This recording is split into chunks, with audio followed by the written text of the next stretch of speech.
Hey, welcome to 23 Degrees Sideways. Just a quick little cultural note here, all right?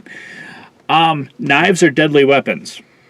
Just thought you might want to know that, okay? It's really kind of interesting to me to watch how far people have bent themselves into pretzels to try to say that there's no reason you should shoot, and you know, death isn't an automatic. This is one of those things that I'm starting to kind of get concerned about. Like, are we having a problem with emergency services and responses? Because dying from gunshot wounds became far less common after, you know, the 1800s, and it's at the point where, like, bang bang you're dead isn't an automatic. Like, it's not a given. Like, there's got to be something there, and sometimes it's an underlying health issue, which is perfectly reasonable to expect in the case I'm talking about. But in any event, you know, it's funny to me to watch people contort themselves into weird little pretzel shapes trying to state that a knife fight is not important, is not deadly, there's nothing, there's no risk, there's no trauma, there's no PTSD, there's nothing there, you know? And then people treat it like 21 Jump Street. Like, if you just say, hey, stop, everyone will stop and calm down because that's in the script, right? Obviously not true. If you watch the full footage of the incident that we're talking about, then you can see that there's, you know, I'm not gonna, there is no way I would want to be in the place of the police officer who pulled the trigger. At the same time, there's no way I'm going to blame him for doing so, nor would I blame a concerned citizen who did the same damn thing. This is a case where a guy on the street can stop his car, say, hey, don't try to stab that kid with a knife, and then shoot you. I mean, that's literally, it's a pretty demonstrably obvious thing. It's not she's not defending her house. She's out chasing people, right? So, a very interesting case. The contortions that people are going through trying to make something out of it that isn't there. It's illustrative, you know. I feel like it demonstrates some very specific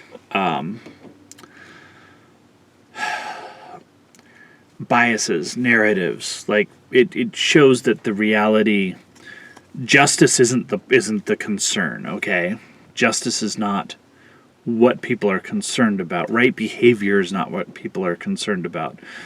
Only a politically motivated outcome is what people are concerned about.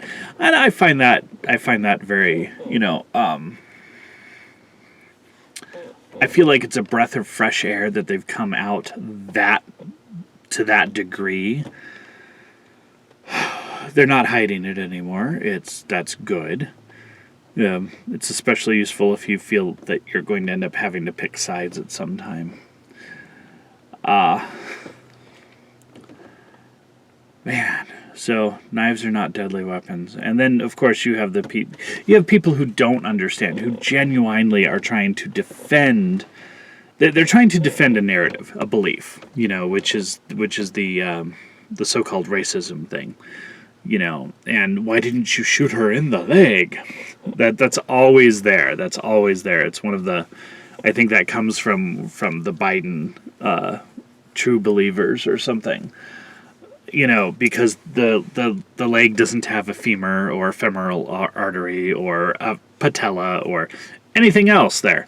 You know, it's just people, oh, you shoot him in the leg, they're just going to walk it up. They're going to know that they have to stop, and then they're going to walk it off. That really doesn't work that way. And when you're dealing with some very large muscles, and if you do damage to the muscle and the muscle tears and ligaments and the whole thing rolls up, it's...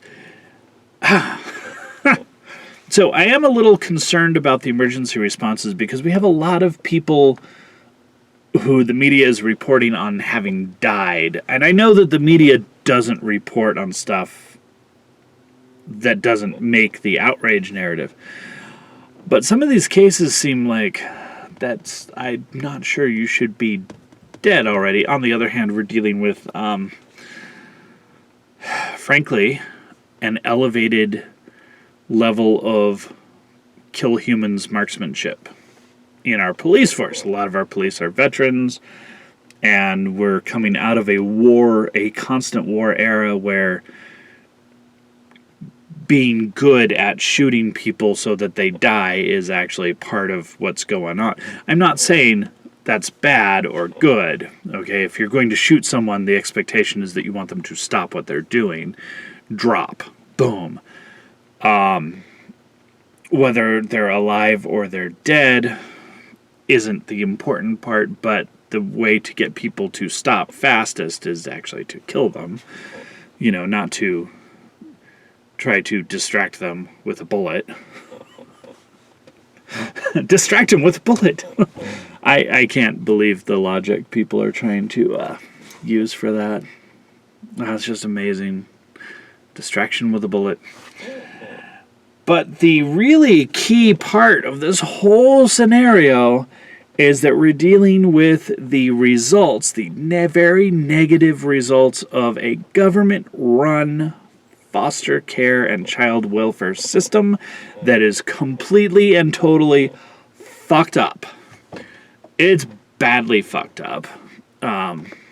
There's, people hate the idea of doing churches or private charities, but the government really fucks us up. The government fucks people up badly, okay? And that's... I think that a lot of social workers would be much happier if they worked for parishes, for churches, for bishoprics, depends on your religion, for watchtowers, whatever the hell it is, right? Because the government really fucks it up, And that's the conversation we can't have. The teenage enraged attacker died, which is unfortunate. The attack, the scenario, the whole thing that led up to this is a condemnation of our government, our governmental child welfare system. It's not a condemnation of our society, because our society doesn't want to do that to kids.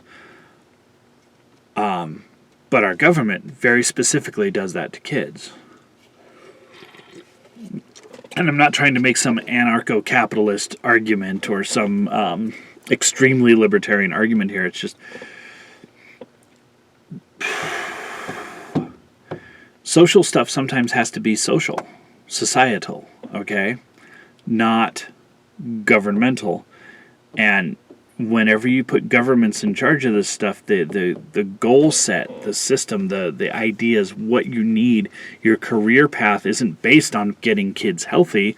It's based on your career path, your retirement package, playing politics. It's the goals are not the same. Anyway, I just thought I'd make a quick 9 or 10 minute video about, we can't have a conversation about foster care and child welfare systems, basically because the woke left won't let you. All they are is racists. Kind of crazy. Stay sideways. Take this out. Go take a look. Consider this when you're talking about people or talking about parents. When you're ranting that these parents should need CPS called on them. CPS doesn't help, all right? If you really want to help, try to get non-governmental charities involved. Use your money, use your telephone, whatever. Stay sideways, and see you later.